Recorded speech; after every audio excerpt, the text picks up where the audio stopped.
So anyway, without further ado, Resident Evil: The Umbrella Conspiracy.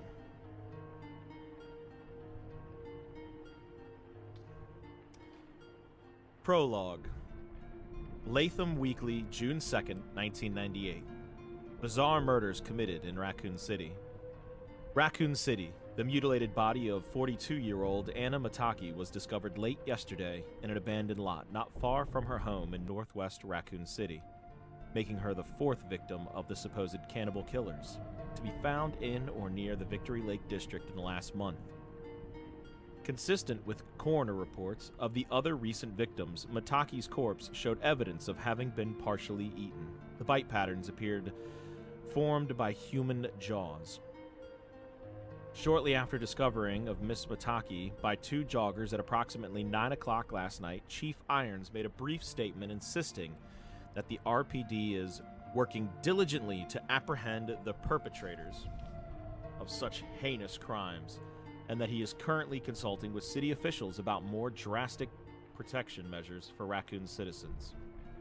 In addition to the murderous spree of the cannibal killers, 3 others have died from probable animal attacks in Raccoon Forest in the past several weeks, bringing the toll of mysterious deaths up to 7. Raccoon Times, June 22nd, 1998. Horror in Raccoon. More victims dead. Raccoon City. The bodies of young couple were found early Sunday morning in Victory Park, making Deanne Rush and Christopher Smith the 8th and 9th victims in the reign of violence that has terrorized the city since mid-May of this year. Both victims, aged 19, were reported as missing by concerned parents late Saturday night and were discovered by police officers on the west bank of Victory Lake at approximately 2 a.m. Although no formal statement has been issued by the police department, witnesses to the discovery confirm that both youths suffered wounds similar to those found on prior victims. Whether or not the attackers were human or animal has yet to be announced. According to friends of the young couple, the two had talked about tracking down the rumored wild dogs recently spotted in heavily forested park, had planned to violate the citywide curfew in order to see one of the alleged nocturnal creatures. Mayor Harris has scheduled a press conference for this afternoon and is expected to make an announcement regarding the current crisis, calling for a strict enforcement of the curfew. Cityside, July 22nd, 1998. STARS, Special Tactics and Rescue Service sent to save Raccoon City. Raccoon City. With the reported disappearance of 3 hikers in Raccoon Forest earlier this week, city officials have called for a roadblock on rural Route 6 at the foothills of the Arkley Mountains. Police Chief Brian Irons announced yesterday that the STARS will participate full-time in the search for the hikers and will also be working closely with the RPD until there is an end to the rash of murders and disappearances that are destroying our community. Chief Irons, a former STARS member himself, said today in an exclusive Cityside telephone interview that it is high time to employ the talents of these dedicated men and women toward the safety of this city. We've had 9 brutal murders here in less than 2 months and at least 5 disappearances now. And all of these events have taken place in close proximity to Raccoon Forest. This leads us to believe that the perpetrators of these crimes may be hiding somewhere in the Victory Lake district, and the STARS have just the kind of experience we need to find them. When asked why the STARS hadn't been assigned to these cases until now, Chief Irons would only say that the STARS had been assisting the RPD since the beginning and that they would be a welcome addition to the task force currently working on the murders full-time. Founded in New York in 1967, the privately funded STARS organization was originally created as a measure against cult-affiliated terrorism by a group of retired military officials and ex-field operatives from both the CIA and the FBI. Under the guidance of former NSDA, National Security and Defense Agency, Director Marco Palmieri, the group quickly expanded its services to include everything from hostage negotiation to code breaking to riot control. Working with local police agencies, each branch office of the STARS is designed to work as a complete unit in itself.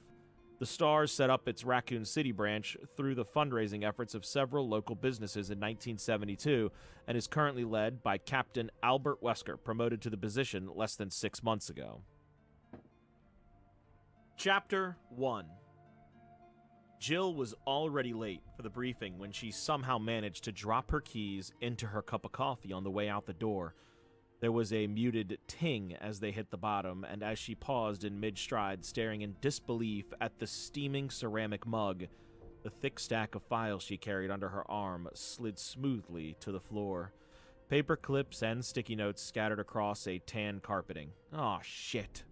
She checked her watch as she turned back toward the kitchen, cup in hand. Wesker had called the meeting for 1900 sharp, which meant she had about 9 minutes to make the 10-minute drive, find parking, and get her butt into a chair. The first full disclosure meeting since the Stars had gotten the case. Hell, the first real meeting since she'd made the Raccoon transfer, and she was going to be late. Figures. Probably the first time in years I actually give a rat's ass about being on time, and I fall apart at the door. Muttering darkly, she hurried to the sink, feeling tense and angry with herself for not getting ready earlier. It was the case. The goddamn case. She'd picked up copies of the ME files right after breakfast and spent all day digging through reports, searching for something that the cops had somehow missed, and feeling more and more frustrated as the day slipped past, and she'd failed to come up with anything new. She dumped the mug and scooped up the warm, wet keys, wiping them against her jeans as she hurried back to the front door. She crouched down to gather the files and stopped, staring down at the glossy color photo that had ended up on top. Oh, girls. She picked it up slowly, knowing that she didn't have time, and yet unable to look away from the tiny blood-splattered faces. She felt the knots of tension that had been building all day intensify, and for a moment, it was all she could do to breathe as she stared at the crime scene photo. Becky and Priscilla McGee, ages 9 and 7. She'd flipped past it earlier, telling herself that there was nothing there she needed to see. But it isn't true, is it? You can keep pretending, or you can admit it. Everything's different now. It's been different since the day they died. When she'd first moved to Raccoon, she'd been under a lot of stress, feeling uncertain about the transfer. Not even sure if she wanted to stay with the Stars. She was good at the job, but had only taken it because of Dick, after the indictment. He'd started to pressure her to get into another line of work. It had taken a while, but her father was persistent, telling her again and again that one Valentine in jail was one too many, even admitting that he was wrong to raise her the way he had. With her training and background, there weren't a whole lot of options, but the Stars at least appreciated her skills and didn't care how she came by them. The pay was decent. There was the element of risk she'd grown to enjoy. In retrospect, the career change had surprisingly been easy. It made Dick happy and gave her the opportunity to see how the other half lived. Still, the move had been harder on her than she'd realized. For the first time since Dick had gone inside, she'd felt truly alone, and working for the law had started to seem like a joke, the daughter of Dick Valentine, working for truth, justice, and the American way. Her promotion to the Alphas, a nice little house in the suburbs, it was crazy. And she'd been giving serious thought to just blowing out of town, giving the whole thing up, and going back to what she'd been before. Until the 2 little girls who lived across the street had shown up on her doorstep and asked her with wide, tear-stained eyes if she was really a policeman. Their parents were at work and they couldn't find their dog. Becky in her green school dress, little Pris in her overalls, both of them sniffling and shy. The pup had been wandering through a garden only a few blocks away. No sweat, and she'd made 2 new friends, easy as that. The sisters had promptly adopted Jill, showing up after school to bring her scraggly bunches of flowers, and playing in her yard on the weekends, singing her endless songs they'd learned from movies and cartoons. It wasn't like the girls had miraculously changed her outlook or taken away her loneliness, but somehow her thoughts of leaving had been put on the back burner, let alone for a while. For the first time in her 23 years, she'd started to feel like part of the community she lived and worked in, the change so subtle and gradual that she'd hardly notice. 6 weeks ago, Becky and Pris had wandered away from a family picnic in Victory Park and became the first 2 victims of the psychopaths that had since terrorized the isolated city. The photo trembled slightly in her hand. sparing her nothing. Becky lying on her back, staring blindly at the sky, a gaping, ragged hole in her belly. Pris was sprawled next to her, arms outstretched, chunks of flesh ripped savagely from the slender limbs. Both children had been eviscerated, dying of massive trauma before they'd bled out. If they'd screamed, no one had heard. Enough! They're gone, but you can finally do something about it. Jill fumbled the papers back into their folder, then stepped outside into the early evening, breathing deeply. The scent of freshly cut grass was heavy in the sun-warmed air. Somewhere down the street, a dog barked happily amidst the shouts of children. She hurried to the small, dented gray hatchback parked by the front walk, forcing herself not to look at the silent McGee house as she started the car and pulled away from the curb. Jill drove through the wide suburban streets of her neighborhood, windows down, pushing the speed limit, but careful to watch for kids and pets. There weren't many of either around. Since the trouble had started, more and more people were keeping their children and animals indoors. Even during the day, the little hatchback shuddered as she accelerated up the ramp to Highway 202, the warm, dry air whipping her long hair back from her face. It felt good, like waking up from a bad dream. She sped through the sun-dappled evening, the shadows of the trees growing long across the road. Whether it was fate or just the luck of the draw, her life had been touched by what was happening in Raccoon City. She couldn't keep pretending that she was just some jaded ex-thief trying to stay out of jail, trying to toe the line to make her father happy, or that what the stars were about to do was just another job. It mattered. It mattered to her that those children were dead, and that the killers were still free to kill again. The victim files next to her fluttered slightly. The top of the folder caught by the wind. 9 restless spirits. Perhaps Becky and Priscilla McGee's among them. She rested her right hand on the ruffled sheaf, stilling the gentle movement, and swore to herself that no matter what it took, she was going to find out who was responsible. Whatever she'd been before, whatever she would be in the future, she had changed, and wouldn't be able to rest until those murderers of the innocent had been held accountable for their actions. Yo, Chris! Chris turned away from the soda machine and saw Forrest Speyer striding down the empty hall toward him, a wide grin on his tanned, boyish face. Forrest was actually a few years older than Chris, but looked like a rebellious teenager. Long hair, studded jean jacket, a tattoo of a skull, smoking a cigarette on his left shoulder. He was also an excellent mechanic, and one of the best shots Chris had ever seen in action. Hey, Forrest, what's up? Chris scooped up a can of club soda from the machine's dispenser and glanced at his watch. He still had a couple minutes before the meeting. He smiled tiredly as Forrest stopped in front of him, blue eyes sparkling. Forrest was carrying an armful of equipment, vest, utility belt, and shoulder pack. Wesker gave Marini the go-ahead to start the search. Bravo team's going in. Even excited, Forrest's Alabama twang slowed his words to a stereotypical drawl. He dropped his stuff on one of the visitors' chairs, still grinning wildly. Chris frowned. When? Now. As soon as I warm up the copter, Forrest pulled the Kevlar vest on over his t-shirt as he spoke. While you alphas sit taking notes, we're going to go kick some cannibal ass. Nothing if not confident, us stars. Yeah, well, just watch your ass, okay?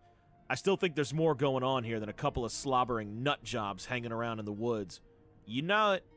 Forrest pushed his hair back and grabbed his utility belt. Obviously already focused on the mission, Chris thought about saying more, but decided against it. For all his bravado, Forrest was a professional. He didn't need to be told to be careful. You sure about that, Chris? You think Billy was careful enough? Sighing inwardly, Chris slapped Forrest's shoulder lightly and headed for ops through the doorway of the small upstairs waiting room and down the hall. He was surprised that Wesker was sending the teams in separately, although it was standard for the less experienced stars to do the initial recon. This wasn't exactly a standard operation. The number of deaths they were dealing with alone was enough to call for more aggressive offense. The fact that there were signs of organization of the murders should have brought it to A1 status. And Wesker was still treating it like some kind of training run. Nobody else sees it. They didn't know Billy. Chris thought again about the late-night call he'd gotten last week from his childhood friend.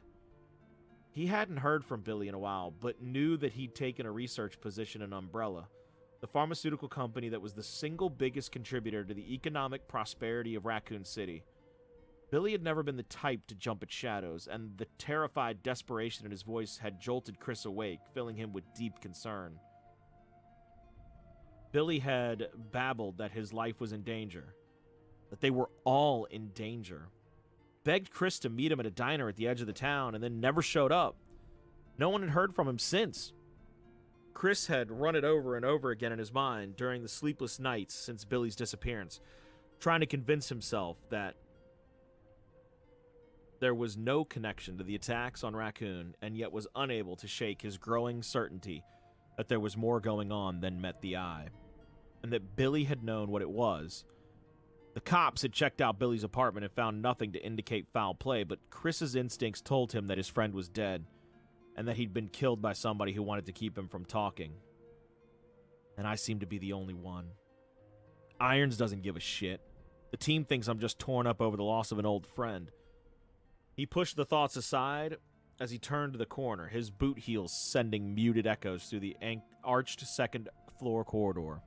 He had to focus, to keep his mind on what he could do to find out why Billy had disappeared.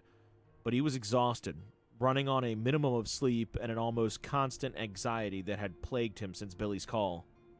Maybe he was losing perspective. His objectivity dulled by recent events. He forced himself not to think about anything at all. As he neared the Star's office, determined to be clear-headed for the meeting, the buzzing fluorescence above seemed like overkill in the blazing evening light that filled the tight hallway. The Raccoon Police Building was a classic, if unconventional, piece of architecture. Lots of inlaid tile, heavy wood, but it had too many windows designed to catch the sun. When he'd been a kid, the building had been the Raccoon City Hall. With the population increase a decade back, it had been renovated as the library, and 4 years ago turned into a police station. It seemed like there was always some kind of construction going on. The door to the Star's office stood open, the muted sounds of gruff male voices spilling out into the hall. Chris hesitated for a moment, hearing Chief Irons among them. "Just call me Brian." Irons was a self-centered and self-serving politician masquerading as a cop. It was no secret that he had his sweaty fingers in more than a few local pies. He'd even been implicated in the Cider District land scam back in '94, and although nothing had been proven in court, anyone who knew him personally didn't harbor any doubt. Chris shook his head, listening to Irons' greasy voice. Hard to believe he'd once led the Raccoon Stars even as a paper pusher. Maybe even harder to believe that he'd probably end up as mayor someday. Of course, it doesn't help much that he hates your guts, does it, Redfield? Yeah, well, Chris didn't like to kiss ass, and Irons didn't know how to have any other kind of relationship. At least Irons wasn't a total incompetent. He'd had some military training. Chris pasted on a straight face and stepped into the small, cluttered office that served as the Star's filing cabinet and base of operations. Barry and Joseph were over by the rookie desk, going through a box of papers and talking quietly. Brad Vickers, the Alpha pilot, was drinking coffee and staring at the main computer screen a few feet away. A sour expression was on his mild features. Across the room, Captain Wesker was leaning back in his chair, hands behind his head, smiling blankly at something Chief Irons was telling him. Irons' bulk was leaned against Wesker's desk, one pudgy hand brushing at his carefully groomed mustache as he spoke. "So I said, you're going to print what I tell you to print, Bertolucci, and you're going to like it, or you're never going to get another quote from this office. And he says, Chris," Wesker interrupted the chief, sitting forward. "Good, you're here. Looks like we can stop wasting time." Irons scowled in his direction, but Chris kept his poker face. Wesker didn't care much for Irons either, and didn't bother trying to be any more than polite in his dealings with the man. From the glint in his eye, it was obvious that he didn't care who knew it either. Chris walked into the office and stood by the desk he shared with Ken Sullivan, one of the Bravo team. Since the teams usually worked different shifts, they didn't need much room. He set the unopened can of soda on the battered desktop and looked at Wesker. "You're sending Bravo in?" The captain gazed back at him impassively, arms folded across his chest. Standard procedure, Chris. Chris sat down, frowning. Yeah, but with what we talked about last week, I thought... Irons interrupted. I gave the order, Redfield. I know you think that there's some kind of cloak and dagger going on here, but I don't see any reason to deviate from policy. Sanctimonious prick. Chris forced a smile, knowing it would irritate Irons. Of course, sir. No need to explain yourself on my behalf. Irons glared at him for a moment, his piggy little eyes snapping, then apparently decided to let it drop. He turned back to Wesker. I'll expect a report when Bravo returns. Now if you'll excuse me, Captain. Wesker nodded. Chief. Irons stalked past Chris and out of the room. He'd been gone less than a minute before Barry started in. Think the chief took a shit today? Maybe we all ought to chip in for Christmas and get him some laxatives. Joseph and Brad laughed, but Chris couldn't bring himself to join in. Irons was a joke, but his mishandling of the investigation wasn't all that funny. The stars should have been called in at the beginning instead of acting as RPD backup. He looked back at Wesker, the man's perpetually composed expression hard to read. Wesker had taken over the Raccoon Stars only a few months ago, transferred by the Home Office in New York, and Chris still hadn't had any real insight into his character. The new captain seemed to be everything he was reputed to be. Smooth, professional, cool, but there was a kind of distance to him, a sense that he was often far removed from what was going on. Wesker sighed and stood up. Sorry, Chris. I know you wanted things to go different, but Irons didn't put a whole lot of stock into your misgivings. Chris nodded. Wesker could make recommendations, but Irons was the only one who could upgrade a mission status. Not your fault. Barry walked toward them, scruffing at his short, reddish beard with one giant fist. Barry Burton was only 6 feet tall, but built like a truck. His only passion outside of his family and his weapons collection was weightlifting, and it showed. Don't sweat it, Chris. Marini will call us in the second he smells trouble. Irons is just pulling your chain. Chris nodded again, but he didn't like it. Hell, Enrico Marini and Forrest Speyer were the only experienced soldiers in Bravo. Ken Sullivan was a good scout and a brilliant chemist, but in spite of his STARS training, he couldn't shoot the broadside of a barn. Richard Aiken was a top-rate communications expert, but he also lacked field experience. Rounding out Bravo team was Rebecca Chambers, who'd only been with STARS for 3 weeks.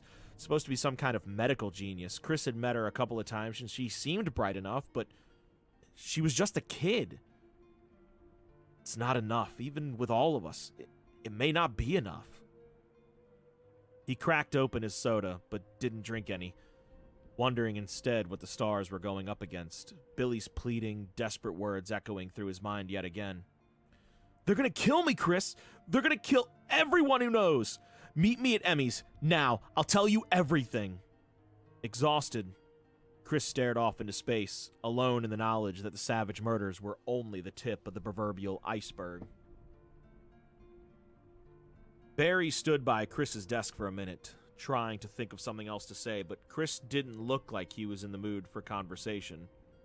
Barry shrugged inwardly and headed back to where Joseph was going through files. Chris was a good guy, but he took things too hard sometimes. He'd get over it as soon as it was their turn to step in. Man, it was hot. Seemingly endless trickles of sweat rolled down his spine, gluing his t-shirt to his broad back. The air conditioning was on the fritz as usual, and even with the door open, the tiny star's office was uncomfortably warm. Any luck? Joseph looked up from him from the pile of papers, a rueful smirk on his lean face. You kidding? It's like somebody hid the damn thing on purpose. Barry sighed and scooped up a handful of files. Maybe Jill found it. She was still here when I left last night, going through the witness reports for about the 100th time. What are you two looking for anyway? Brad asked. Barry and Joseph both looked over at Brad, but sitting at the computer console, headset on. He'd been monitoring Bravo's progress throughout their flyby of the Forest District, but for now he looked bored as hell. Joseph answered him. Barry claims that there are floor plans in here somewhere on the old Spencer estate, some architectural digest that came out when the house was built. He paused, then grinned at Brad. Except I'm thinking that old Barry's gone senile on us. They say memory is the first thing to go. Barry scowled good-naturedly. Old Barry could easily kick your ass in the next week, little man. Joseph looked at him, mock seriously. Yeah, but would you remember it afterwards? Barry chuckled, shaking his head. He was only 38, but he'd been with Stars for 15 years, making him the senior member. He endured numerous old age jokes, mostly from Joseph. Brad cocked an eyebrow. The Spencer place? Why would it be in a magazine? You kids gotta learn your history, Barry said. It was designed by the one and the only George Trevor, just before he disappeared. He was that hot shit architect who did all those weird skyscrapers in D.C. In fact, Trevor's disappearance may have been the reason that Spencer shut the mansion down. Rumor has it that Trevor went crazy during the construction, and when it was finished, he got lost and wandered the halls until he starved to death. Brad scoffed, but suddenly looked uneasy. That's bullshit. I never heard anything like that. Joseph winked at Barry. No, it's true. Now his tortured ghost roams the estate each night, pale and emaciated, and I've heard tell that sometimes you can hear him calling out, Brad Vickers, bring me Brad Vickers. Brad flushed slightly.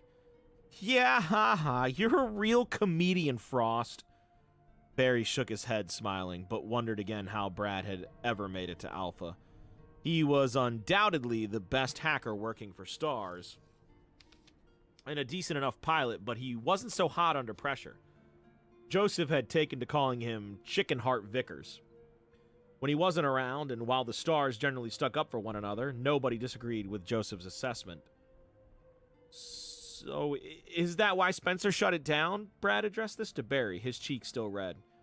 Barry shrugged. I doubt it. It was supposed to be some kind of guest house for Umbrella's top execs. Trevor did disappear right about the time of completion, but Spencer was wacko anyway. He decided to move Umbrella's headquarters to Europe. I forget where exactly, and just boarded up the mansion, probably a couple $1,000,000 straight into the crapper. Joseph sneered. Right, like Umbrella would suffer. True enough, Spencer may have been crazy, but he'd had enough money and business savvy to hire the right people. Umbrella was one of the biggest medical research and pharmaceutical companies on the planet. Even 30 years ago, the loss of a few $1,000,000 probably hadn't hurt. Anyway, Joseph went on, the Umbrella people told Irons that they'd sent someone out to check the place over, and that it was secure. No break-ins. So why look for the blueprints? Brad asked. It was Chris who answered, startling Barry. He'd walked back to join them, his youthful face fixed with a sudden intensity that almost bordered on obsessive. Because it's the only place in the woods that hasn't been checked over by the police, and it's practically in the middle of the crime scenes, and because you can't always trust what people say. Brad frowned. But if Umbrella sent somebody out, whatever Chris was going to say in response was cut short by Wesker's smooth voice rising from the front of the room. All right, people. Since it appears that Miss Valentine isn't planning on joining us, why don't we get this started? Barry walked to his desk, worried about Chris for the first time since this whole thing had started. He'd recruited the younger man for the Stars a few years back thanks to a chance encounter in a local gun shop. Chris had proved to be an asset to the team, bright and thoughtful, as well as a top-notch marksman and able pilot. But now, Barry gazed fondly at the picture of Kathy and the girls that sat on his desk. Chris's obsession with the murders in Raccoon was understandable, particularly since his friend had disappeared. Nobody in town wanted to see another life lost. Barry had a family, and was determined as anyone else on the team to stop the killers. But Chris's relentless suspicion had gone a little overboard. What had he meant by that? You can't always trust what people say. Either that Umbrella was lying, or that Chief Irons was. Ridiculous. Umbrella's branch chemical plant administrative buildings on the outskirts of town supplied 3/4 of the jobs in Raccoon City. It would be counterproductive for them to lie. Besides, Umbrella's integrity was at least as solid as any other major corporation. Maybe some industrial espionage, but medical secret swapping was a far cry from murder, and Chief Irons, though a fat, weaselly blowhard, wasn't the kind to get his hands any dirtier than they'd get accepting illegal campaign funds. The guy wanted to be mayor, for Christ's sake. Barry's gaze lingered on the picture of his family a moment longer before he turned his chair around to face Wesker's desk, and he suddenly realized that he wanted Chris to be wrong. Whatever was going on in Raccoon City, that kind of vicious brutality couldn't be planned, and that meant... Barry didn't know what that meant. He sighed and waited for the meeting to begin. Chapter 2. Jill was deeply relieved to hear the sound of Wesker's voice as she jogged toward the open door of the Star's office. She'd seen one of their helicopters taking off as she'd arrived and been positive that they'd left without her. The Stars were a fairly casual outfit in some respects, but there also wasn't any room for people who couldn't keep up, and she wanted very much to be in on this case from the beginning. The RPD has already established a perimeter search, spanning sectors 1, 4, 7, and 9. It's the central zones we're concerned with, and Bravo will set down here. At least she wasn't too late. Wesker always ran meetings the same way. Update speech, theory, and then a Q&A. Jill took a deep breath, stepped into the office. Wesker was pointing to a posted map at the front of the room, dotted with colored tags, and the bodies had been found. He hardly faltered his speech as he walked quickly to her desk, feeling suddenly like she was back in basic training and had shown up late for class. Chris Redfield threw her a half smile as she sat down, and she nodded back at him before focusing on Wesker. She didn't know any of the Raccoon team that well, but Chris had made a real effort to make her feel welcome since she'd arrived. After another flyby of one of the central areas, once they report in, we'll have a better idea of where to focus our energies. But what about the Spencer place? Chris asked. It's practically in the middle of the crime scenes. If we start there, we can conduct a more complete search. And if Bravo's information points to that area, rest assured, we'll search there. For now, I don't see any reason to consider it a priority. Chris looked incredulous. But we only have Umbrella's word that the estate is secure. Wesker leaned against his desk, his strong features expressionless. Chris, we all want to get to the bottom of this, but we have to work as a team, and the best approach here is to do a thorough search for those missing hikers before we start jumping to conclusions. Bravo will take a look-see, and will conduct this by the book. Chris frowned, but said nothing more. Jill resisted the urge to roll her eyes at Wesker's little speech. He was doing the right thing, technically, but had left out the part about it being politic to do as the Chief Irons wanted. Irons had made it clear time and time again throughout the killing spree that he was in charge of the investigation and was calling the shots. It wouldn't have bothered her so much, except that Wesker presented himself as an independent thinker, a man who didn't play politics. She had joined the Stars because she couldn't stand the bullshit red tape that dominated so much of law enforcement. And Wesker's obvious deferral to the chief was irritating, to say the least. Well, and don't forget that you stood a good chance of ending up in prison if you hadn't changed your occupation. Jill, I see you managed to find the time to come in. Illuminate us with your brilliant insight. What have you got for us? Jill met Wesker's sharp gaze evenly, trying to seem as cool and composed as he was. Nothing new, I'm afraid. The only obvious pattern is location. She looked down at the notes she had on the stack of files in front of her, scanning them for reference. The tissue samples from underneath both Becky McGee and Chris Smith's fingernails were an exact match that we got yesterday, and Tanya Lipton, the third victim, had definitely been hiking in the foothills that be Sector 7B. She looked back up at Wesker and made her pitch.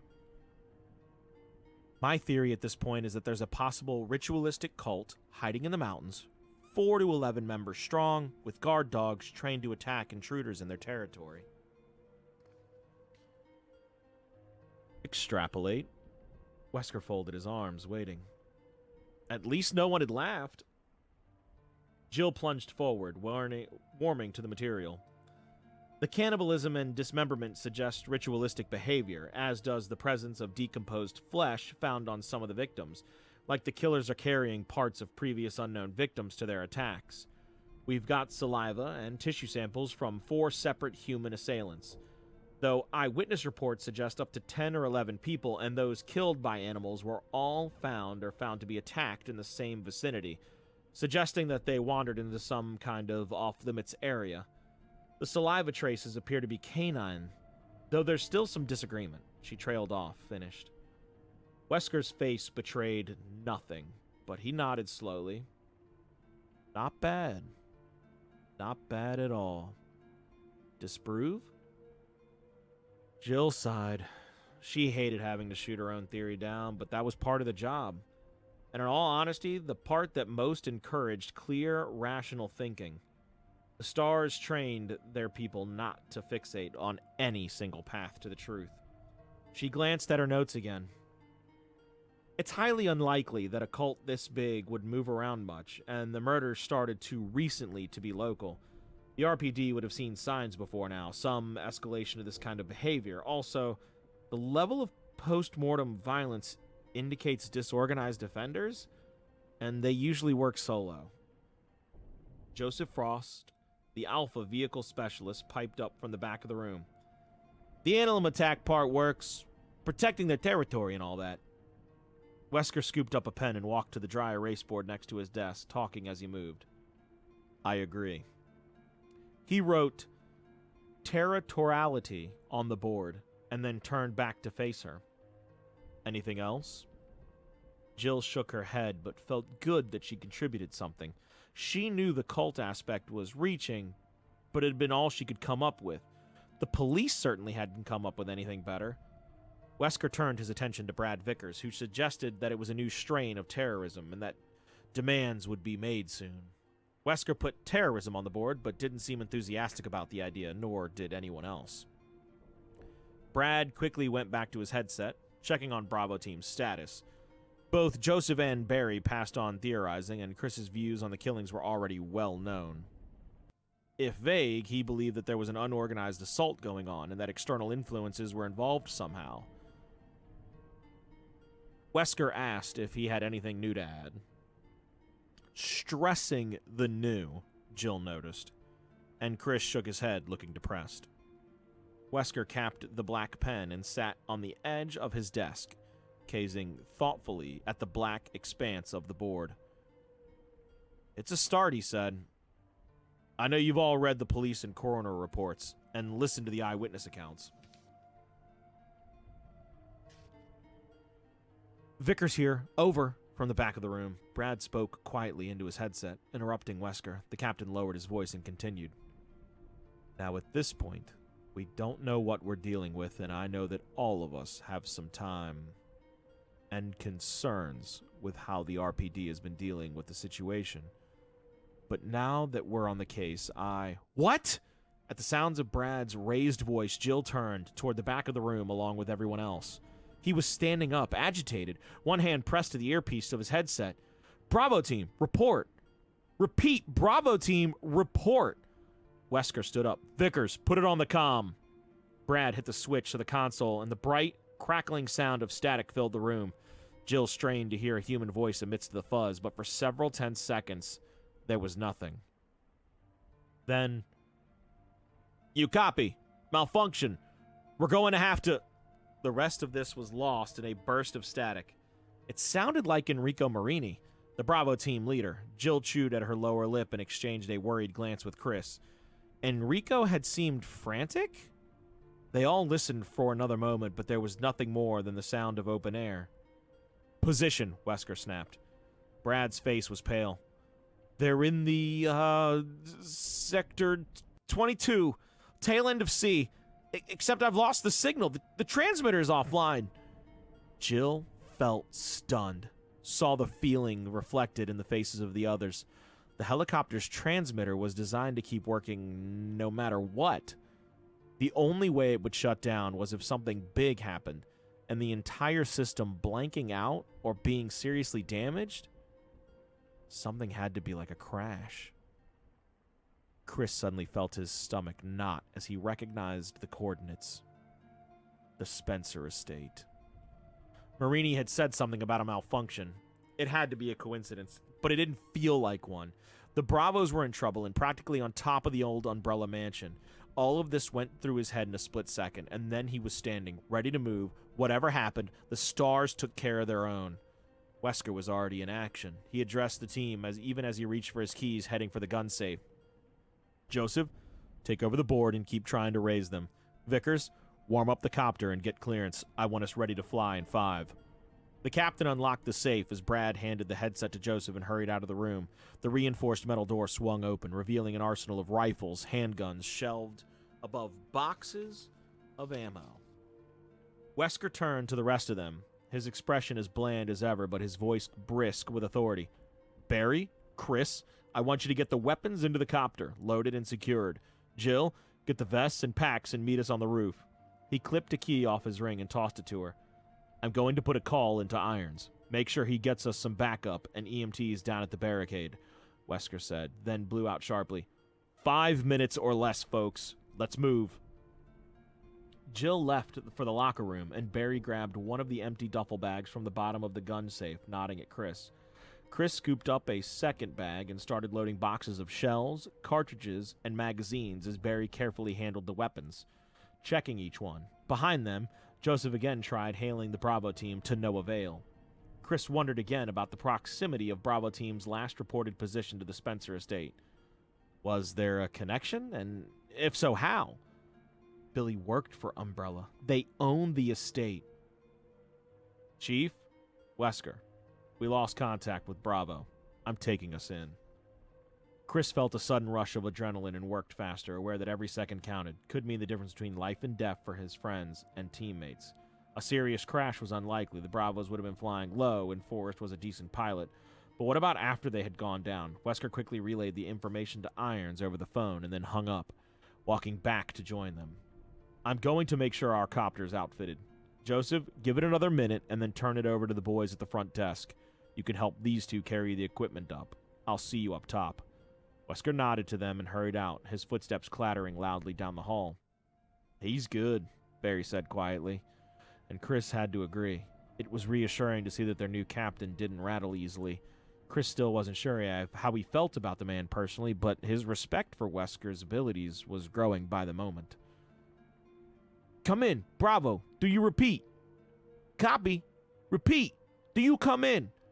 Joseph patiently went on, his voice tight with strain, his pleas lost to the haze of white static that pulsed out into the room.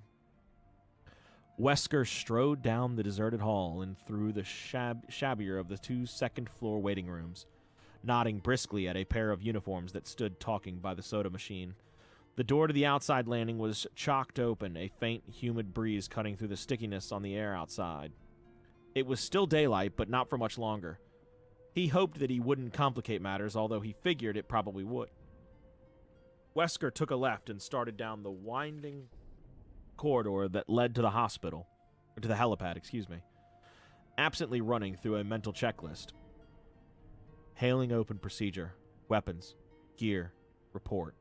He already knew that everything was in order, but went through it again anyway. It didn't pay to get sloppy, and assumptions were the first step down that path.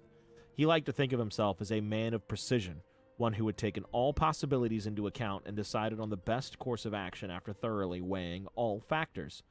Control was what being a competent leader was all about.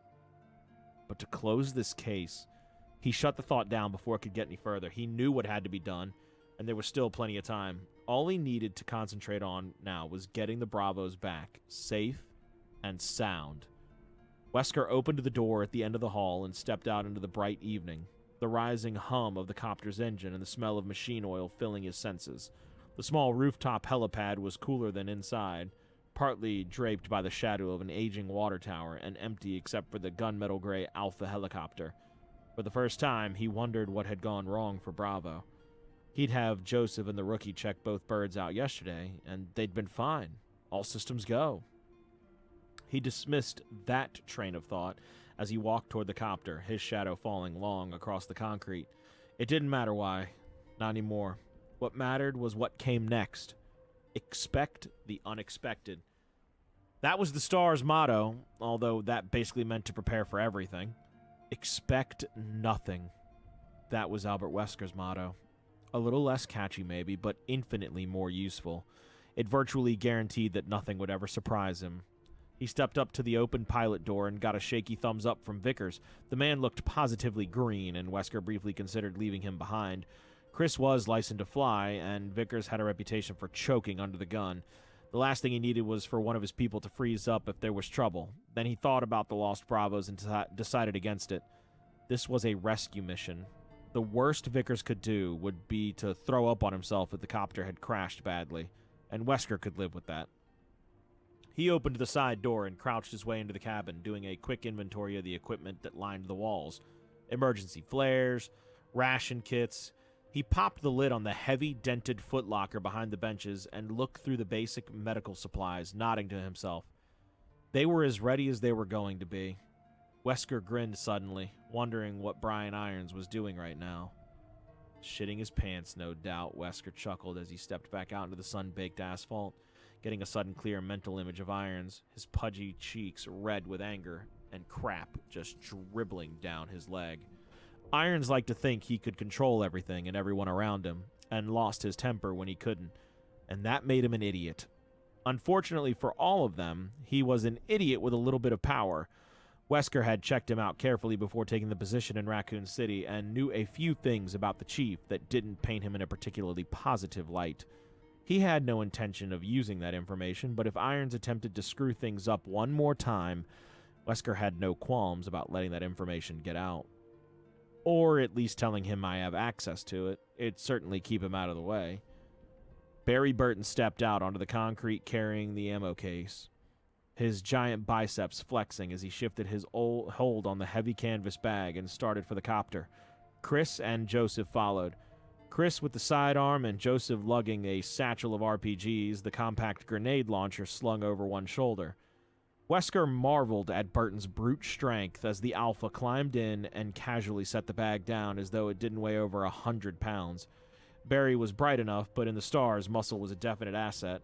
Everyone else in his squad was in good shape, but compared to Barry, they were pencil necks. As the three of them stored the equipment, Wesker turned his attention back to the door, watching for Jill. He checked his watch and frowned. It had been just under 5 minutes since their last contact with Bravo. They'd made excellent time. So where the hell was Valentine? He hadn't interacted with her much since she'd come to Raccoon, but her file was a rave review. She'd gotten high recommendations from everyone she'd worked with, praised by her last captain as highly intelligent and unusually calm in a crisis. She'd have to be, with her history.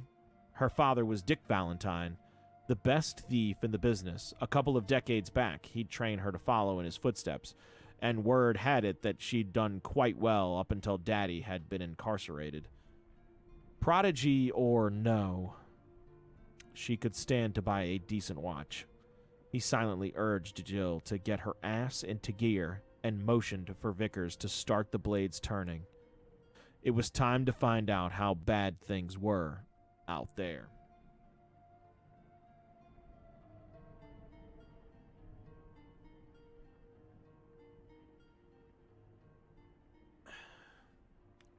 Chapter 3.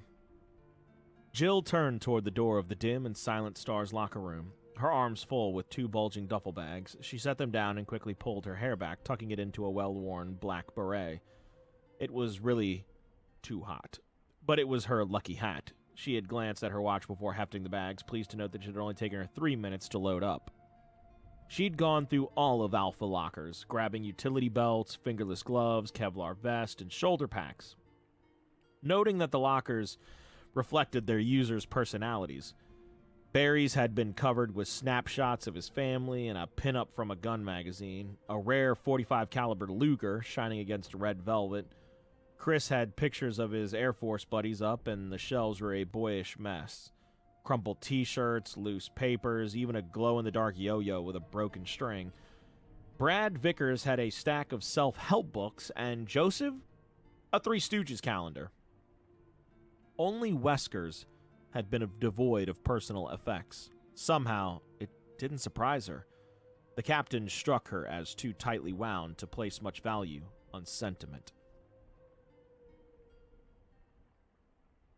Her own locker held a number of used paperback true crime novels, a toothbrush, floss, breath mints, and 3 hats.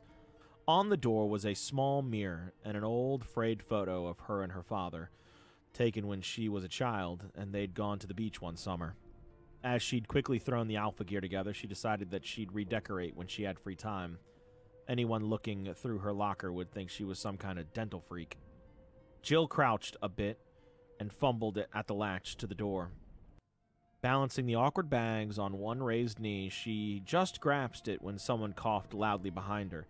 Startled, Jill dropped the bags and spun, looking for the cougher as her mind reflexively assessed the situation.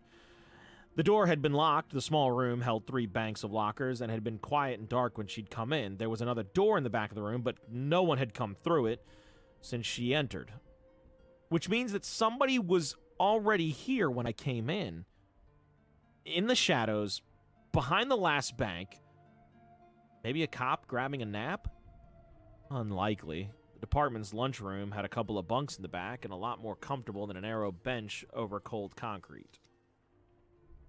Then maybe it's someone enjoying a little leisure time with a magazine, her brain snarled. Does it matter? You're on the clock here. Get moving. Right. Jill scooped up the bags and turned to leave. Miss Valentine, is it? A shadow separated itself from the back of the room and stepped forward. A tall man with a low, musical voice. Early 40s. Thin frame, dark hair, deep-set eyes. He was actually wearing a trench coat, and an expansive one at that. Jill readied herself to move quickly if the need arose. She didn't recognize him. That's right, she said warily. The man stepped toward her, a smile flickering across his face. I have something for you, he said softly. Jill narrowed her eyes and shifted automatically into a defensive position, balancing her weight on the balls of her feet. Hold it, asshole. I don't know who the hell you think you are or what you think I want, but you're in a police station? She trailed off as he shook his head, grinning broadly, his dark eyes twinkling with mirth. You mistake my intentions, Miss Valentine. Excuse my manners. Please. My name is Trent, and I'm a friend to the stars. Jill studied his posture and position and eased her own stance slightly, watching his eyes for even a flicker of movement. She didn't feel threatened by him exactly. But how did he know my name? What do you want? Trent grinned wider. Ah, straight to the point, but of course you're on a rather tight schedule. He slowly reached into the pocket of his coat, pulled out what looked like a cell phone. Though it's not what I want that is important. It's what I think you should have. Jill glanced quickly at the item he held, frowning. That? Yes. I've assembled a few documents that you should find interesting. Compelling, in fact. As he spoke, he held out the device. She reached for it carefully, realizing as she did that it was a mini disc reader, a very complicated and costly microcomputer. Trent was well financed, whoever he was. Jill tucked the reader into her hip pack, suddenly more than a little curious. Who do you work for? He shook his head. That's not important. Not at this juncture. Although I will say that there are a lot of very important people watching Raccoon City right now. Oh? And are these people friends of the stars too, Mr. Trent? Trent laughed. A soft, deep chuckle. So many questions. So little time. Read the files, and if I were you, I wouldn't mention this conversation to anyone. It could have rather serious consequences. He walked toward the door in the back of the room, turning back to her as he reached for the knob. Trent's lined, weathered features suddenly lost all trace of humor, his gaze serious and intense. One more thing, Miss Valentine, and this is critical. Make no mistake, not everyone can be trusted, and not everyone is who they appear to be. Even the people you think you know, if you want to stay alive, you'll do well to remember that. Trent opened the door, and just like that, he was gone. Jill stared after him, her mind going in a million directions at once. She felt like she was in some melodramatic old spy movie and had just met the mysterious stranger. It was laughable, and yet he just handed you several thousands of dollars worth of equipment with a straight face, told you to watch your back. Do you think he's kidding? She didn't know what to think, and she didn't have the time to think it. The Alpha team was probably assembled, waiting, and wondering where the hell she was. Jill shouldered the heavy bags and hurried out the door. They had gotten the weapons loaded and secured, and Wesker was getting impatient. Although his eyes were hidden by the dark aviator sunglasses, Chris could see in the captain's stance and the way he kept his head cocked toward the building. The helicopter was prepped and ready, the blades whipping warm, humid air through the tight compartment. With the door open, the sound of the engine drowned out any attempt at conversation. There was nothing to do but wait. Come on, Jill, don't slow us up here. Even as Chris thought it, Jill emerged from the building and jogged toward them with the Alpha gear, an apologetic look on her face. Wesker jumped down to help her, taking one of the stuffed bags as she climbed aboard. Wesker followed, closing the double hatches behind them. Instantly, the roar of the turbine engine was muted to a dull thrum. Problems, Jill? Wesker didn't sound angry, but there was an edge to his voice that suggested he wasn't happy all either. Jill shook her head. One of the lockers was stuck. I had a hell of a time getting the key to work. The captain stared at her for a moment as if deciding whether or not to give her a hard time, then shrugged. I'll call maintenance when we get back. Go ahead and distribute the gear. He picked up a headset and put it on, moving up to sit next to Brad as Jill started passing out the vests. The helicopter lifted slowly, the RPD building falling away as Brad positioned them to head northwest. Chris crouched next to Jill after donning his vest, helping her sort through the gloves and belts as they sped over the city toward the Arklay Mountains. The busy urban streets below quickly gave way to the suburbs. Wide streets and quiet houses set amidst squares of browning grass and picket fences. An evening haze had settled over the sprawling but isolated community, buzzing the edges of the picturesque view and giving it an unreal, dreamlike quality. Minutes passed in silence as the Alphas prepared themselves and belted in, each team member preoccupied with his or her own thoughts. With any luck, the Bravo team's helicopter had suffered only a minor mechanical failure. Forrest would have set it down in one of the scraggly open fields that dotted the forest and was probably up to his elbows in grease by now, cursing at the engine as they waited for Alpha to show. Without the bird in working order, Marini would start the proposed search. The alternative... Chris grimaced, not wanting to consider any alternatives. He'd once seen the aftermath of a serious copter crash back in the Air Force. Pilot error had led to the fall of a Huey carrying 11 men and women to a training mission.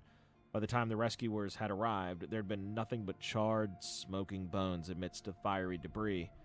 The sweet, sticky smell of gasoline roasted flesh heavy in the blackened air. Even the ground had been burning, and that was the image that had haunted his dreams for months afterwards. The earth on fire, the chemical flames devouring the very soil beneath his feet. There was a slight dip in their altitude as Brad adjusted the rotor pitch, jolting him out of the unpleasant memory. The ragged outskirts of Raccoon Forest slipped by below, the orange markers of the police blockade standing out against the thick, muted green of the trees. Twilight was finally setting in. The forest was growing heavy with shadow. ETA, 3 minutes, Brad called back, and Chris looked around the cabin, noting the silent, grim expressions of his teammates. Joseph had tied a bandana over his head and was intently replacing his boots. Barry was gently rubbing a cloth over his beloved Colt Python. Staring out the hatch window, he turned his head to look at Jill and was surprised to find her staring back at him thoughtfully. She was sitting on the same bench as him, and she smiled briefly, almost nervously, as he caught her gaze. Abruptly, she unhooked her belt and moved to sit next to him. He caught a faint scent of her skin. It was a clean, soapy smell. Chris, what you've been saying about external factors in these cases? Her voice was pitched low so that he had to lean in to hear her over the throbbing of the engine. She glanced quickly around at the others as if to make sure that no one was listening, then looked into her eyes. Her own was carefully guarded. I think you might be on the right track, she said softly. And I'm starting to think that it might not be such a good idea to talk about it. Chris's throat suddenly felt dry. Did something happen? Jill shook her head, her finely chiseled features giving away nothing. No, I've just been thinking that maybe you should watch what you say. Maybe not everyone listening is on the right side of this. Chris frowned, not sure what she was trying to tell him. The only people I've talked to are on the job. Her gaze didn't falter, and he realized suddenly what she was implying. Jesus! I thought I was paranoid. Jill knew all these people. Hell, I know all these people. And even if I didn't, the stars had psych profiles on every member, history checks, personal references. There's no way it could happen. She sighed. Look, forget I said anything. Just watch yourself, okay? That's all I'm saying. All right, kids, look lively. We're coming up on Sector 22. They could be anywhere. At Wesker's interruption, Jill gave him a final sharp glance and then moved to one of the windows. Chris followed, Joseph and Barry taking the search up on the other side of the cabin. Looking out the small window, he scanned the deepening dusk on automatic, thinking about what Jill had said. He supposed he should be grateful that he wasn't the only one who suspected some kind of cover-up, but why hadn't she said anything before? And to warn him against the stars? She knows something. She must. It was the only explanation that made any sense. He decided that after they picked up Bravo, he'd talk to her again, try to convince her that going to Wesker would be their best bet. With both of them pushing, the captain would have to listen. He stared out at the seemingly endless sea of trees as the helicopter skimmed lower, forcing his full attention to the search. The Spencer estate had to be close, though he couldn't see it in the fading light. Thoughts of Billy and Umbrella and now Jill's strange warning circled through his exhaustion, trying to break his focus, but he refused to give in. He was still worried about the Bravos, though as the trees swept by, he was becoming more and more convinced that they weren't in any real trouble. It was probably nothing worse than a crossed wire. Forrest had just shut it down to make repairs. Then he saw it, less than a mile away. Even as Jill pointed and spoke, and his concern turned to cold dread. Look, Chris! An oily plume of black smoke boiled up through the last remnants of daylight, staining the sky like a promise of death. Oh no. Barry clenched his jaw, staring at the stream of smoke that rose up from the trees, feeling sick. Captain, 2 o'clock sharp, Chris called, and then they were turning, heading for the dark smudge. That could only mean a crash. Wesker moved back into the cabin, still wearing his shades. He stepped to the window and spoke quietly, his voice subdued. Let's not assume the worst. There's a possibility that a fire broke out after they landed, or that they started the fire on purpose as a signal. Barry wished they could have believed him, but even Wesker had to know better. With the copter shut down, a fire starting on its own is unlikely, and if the Bravos wanted to signal, they would have used flares. Besides which, wood doesn't make that kind of smoke. But whatever it is, we won't know until we get there. Now, if I could have your full attention, please. Barry turned away from the window, saw the others do the same. Chris, Jill, Joseph all wore the same look, as he imagined he did. Shock. Stars sometimes got hurt in the line of duty. It was a part of the job, but accidents like this? Wesker's only visible sign of distress was the set of his mouth, a thin, grim line against his tanned skin. Listen up. We've got people down in a possibly hostile environment. I want all of you armed, and I want an organized approach. A standard fan as soon as we set down. Barry, you take point. Barry nodded, pulling himself together. Wesker was right. Now was not the time to get emotional. Brad's going to set us down as close to the site as he can get. what looks like a small clearing about 50 meters south of their last coordinates.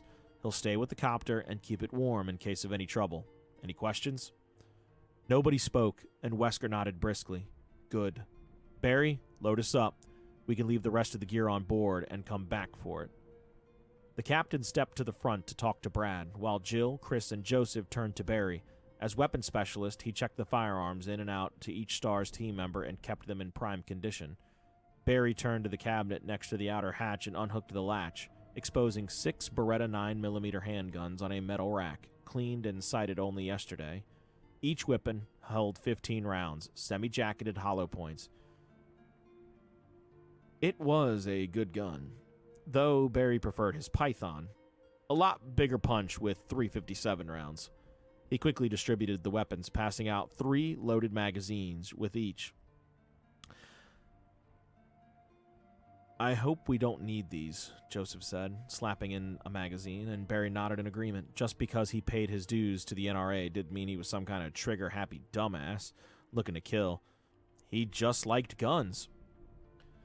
Wesker joined them again, and the 5 of them stood at the hatch, waiting for Brad to bring them in.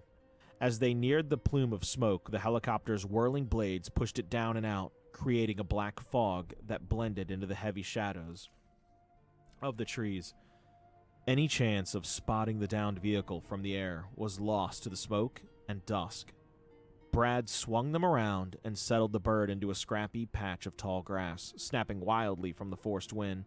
Even as the rails wobbled to the ground, Barry had his hand on the latch, ready to move out. A warm hand fell on his shoulder. Barry turned and saw Chris looking at him intently. "We're right behind you," Chris said, and Barry nodded.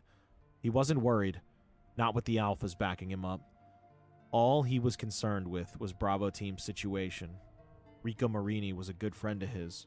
Marini's wife had babysat for the girls more times than Barry could count, and was friends with Kathy. The thought of him dead to a stupid mechanical screw-up? Hang on, buddy, we're coming. One hand on the butt of his Colt, Barry pulled the handle and stepped out into the humid, whipping twilight of Raccoon Forest, ready for anything.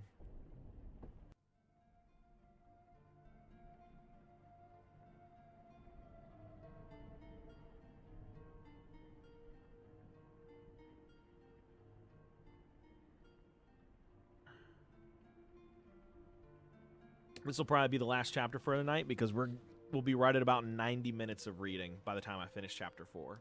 And my hand's actually starting to cramp. I wish I had an easier way to hold the book. Chapter 4. They spread out and started north, Wesker and Chris behind and to Barry's left, Jill and Joseph on his right. Directly in front of them was a sparse stand of trees, and the Alpha's helicopter blade revved down. Jill could smell burning fuel and see wisps of smoke curling through the foliage. They moved quickly through the wooded area, visibly dropping off sharply beneath the needled branches. The warm scents of pine and earth were overshadowed by the burning smell, the acrid odor growing stronger with each step.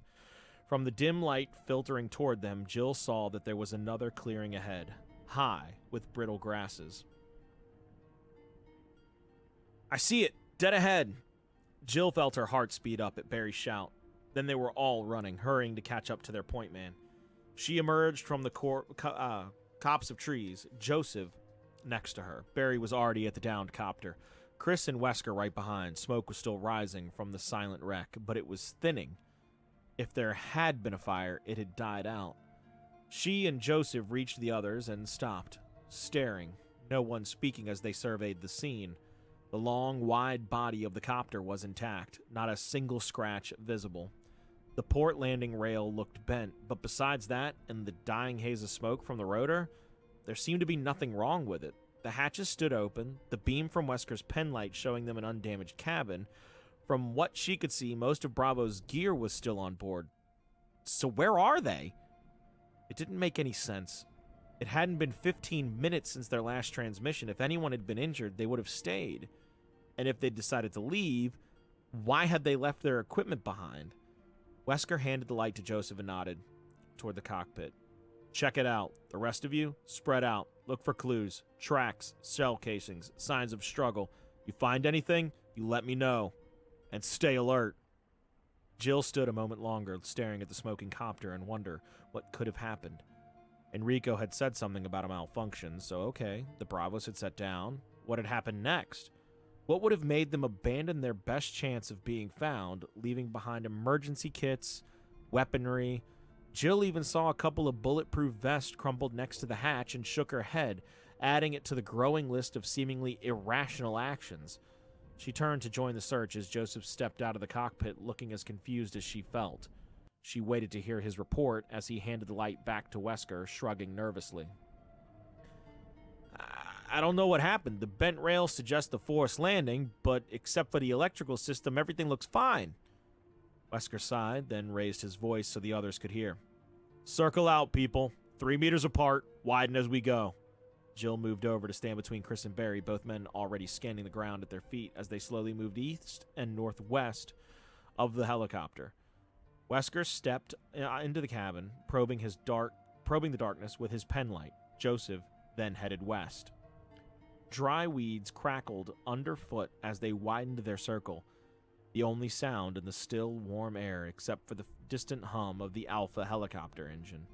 Jill used her boots to search through the thick ground undercover, brushing the tall grasses aside with each step. In another few moments, it'd be too dark to see anything. They needed to break out the flashlights. Bravo had left theirs behind. Jill stopped suddenly, listening. The sighing, crackling steps of the others, the faraway drone of the copter. Nothing else. Not a chirp, not a chitter, not even a bark. Nothing. They were in the woods, in the middle of summer. Where were the animals? Where were the insects? The forest was unnaturally still. The only sounds were us. For the first time since they'd sat down, Jill was suddenly afraid. She was about to call out to the others when Joseph shouted somewhere from behind them, his voice high and crackling. Hey, over here! Jill turned and started jogging back, saw Chris and Barry do the same. Wesker was still by the helicopter and had drawn his weapon at Joseph's cry, pointing it up as he broke into a run. In the murky light, Jill could just make out Joseph's shadowy form crouched down in the high grass near some trees 100 feet past the copter. Instinctively, she pulled her own sidearm and double-timed, suddenly overwhelmed by a sense of encroaching doom. Joseph stood up, holding something, and let out a strangled scream before dropping, his eyes wide with horror. For a split second, Jill's mind couldn't accept what had been in Joseph's hand. It was a Star's handgun. The Beretta, a 92 FS. Jill ran faster, catching up to Wesker. There was a disembodied hand still curled around, the handle hacked off at the wrist. There was a deep, guttural snarl from behind Joseph. From the darkness of the trees, an animal growling, joined by another rasping, throaty shriek. And suddenly, dark, powerful shapes erupted from the woods, lunging at Joseph and taking him down. Joseph! Jill's scream ringing in his ears. Chris drew his weapon and stopped in his tracks, trying to get a clear shot at the raging beasts that were attacking Joseph. Wesker's penlight sent a thin beam dancing over the writhing creatures, illuminating a nightmare. Joseph's body was all but hidden by the 3 animals that tore at him, ripping at him with gnashing, dripping jaws. They were the size and shape of dogs, as big as German shepherds maybe, except that they seemed to have no fur, not even skin. Wet, red sinew and muscle flashed beneath Wesker's wavering light, the dog creatures shrieking and snapping in a frenzy of bloodlust. Joseph cried out, a burbling liquid sound as he flailed weakly at the savage attackers, blood pouring from multiple wounds. It was the scream of a dying man. There was no time to waste. Chris targeted and opened fire. 3 rounds smacked wetly into one of the dogs, a 4th shot going high. There was a single high-pitched yelp, and the beast went down, its sides heaving. The other 2 animals continued their assault, indifferent to the thunderous shots. Even as Chris watched in horror, one of the slavering hellhounds lunged forward and ripped out Joseph's throat, exposing a bloody gristle and the glistening slickness of bone. The stars opened up, sending a rain of explosive fire at Joseph's killers. Red spatters burst into the air, the dogs things still trying to get at the spasming corpse while bullets riddled their strange flesh. With a final series of harsh, barking mules, they fell, and they didn't rise again. "Hold your fire!" Chris took his finger off the trigger, but continued to point the handgun at the fallen creatures, ready to blow apart the first one that so much as twitched. 2 of them were still breathing, growling softly through panting grasp. The third sprawled lifelessly next to Joseph's mutilated body. They should be dead. Should have stayed down at the first shots. What are they? Wesker took a single step toward the slaughter in front of them, when all around, deep, echoing howls filled the warm night air. Shrill voices of predatory fury coming at the stars from all directions. "Back to the copter, now!" shouted Wesker. Chris ran, Barry and Jill in front of him, and Wesker bringing up the rear. The 4 of them sprinted through the dark, unseen branches, slapping at them as the howls grew louder, more insistent. Wesker turned and fired blindly into the woods as they stumbled toward the waiting helicopter, its blades already spinning. Chris felt relief sweep through him. Brad must have heard the shots. They still had a chance. Chris could hear the creatures behind them now, the sharp rustling of lean, muscular bodies tearing through the trees. He could also see Brad's pale, wide-eyed face through the glass of the copter, the reflected lights of the control panel casting a greenish glow across his panicked features. He was shouting something, but the roar of the engine drowned out everything now, the blast of wind churning the field into a rippling sea. Another 50 feet, almost there. Suddenly, the helicopter jerked into the air, accelerating wildly. Chris caught a final glimpse of Brad's face and could see the blind terror there, the unthinkable panic that had gripped him as he clawed at the controls. "No! Don't go!" Chris screamed, but the wobbling rails were already out of reach, the copter pitching forward and away from them through the thundering darkness. They were going to die. "Damn you, Vickers!" Wesker turned and fired again, and was rewarded with a squeal of pain from one of their pursuers. There were at least 4 more close behind, gaining on them rapidly. "Keep going," he shouted, trying to get his bearings as they stumbled on, the piercing shrieks of the mutant dogs urging them faster. The sound of the helicopter was dying away, the cowardly Vickers taking their escape with him. Wesker fired again, the shot going wide, and saw another shadowy form join the hunt. The dogs were brutally fast. They didn't stand a chance. Unless... "The mansion! Veer right, 1 o'clock!" Wesker yelled, hoping that his sense of direction was still intact. They couldn't outrun the creatures, but maybe they could keep them at bay long enough to reach cover. He spun, fired the last round in his magazine. "Empty!" Ejecting the spent magazine, he fumbled for another one, tucked into his belt as both Barry and Chris took up the defense, firing past him and into the closing pack. Wesker slapped the fresh magazine as they reached the edge of the overgrown clearing and plunged into another dark strand of trees. They stumbled and dodged through the woods, tripping on uneven ground as the killer dogs came on, lungs aching for air, burning. Wesker imagined that he could smell the fetid, rotting meat stench of the beast as they narrowed the distance, and he somehow found the capacity to run faster. "We should be there by now. We've got to be close." Chris saw at first through the thinning shadows of trees, the looming monstrosity backlit by an eerie moon. "There! Run for that house!" It looked abandoned from the outside, the weathered wood and stone of the giant mansion crumbling and dark. The full size of the structure was cloaked by the shadowy, overgrown hedges that surrounded it, isolating it from the forest. A massive outset front porch presented double doors, their only option for escape. Wesker actually heard the snap of a powerful jaw behind him and fired at the sound, intuitively squeezing the trigger as he ran for the front of the mansion. A gurgling yelp and the creature fell away, the howls of its siblings louder than ever, raised to a fever pitch by the thrill of the chase. Jill reached the doors first, slamming into the heavy wood with one shoulder as she snatched at the handles. Amazingly, they crashed open. Brightness spilled out across the stone steps of the porch, lighting their path. She turned and started firing, providing cover as the 3 gasping men ran for the opening in the darkness. They piled into the mansion, Jill diving in last and Barry throwing his considerable bulk against the door.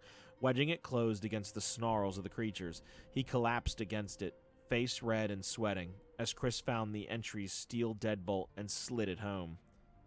They'd made it. Outside, the dogs howled and scrabbled uselessly at the heavy doors. Wesker took a deep breath of the cool, quiet air,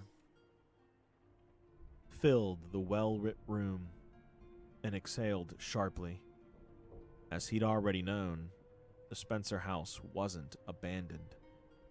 And now that they were here, all his careful planning was for nothing. Wesker silently cursed Brad Vickers again and wondered if they were better off inside than they were outside. And that is the first 4 chapters of The Umbrella Conspiracy, the Resident Evil novel, written by S.D. Perry,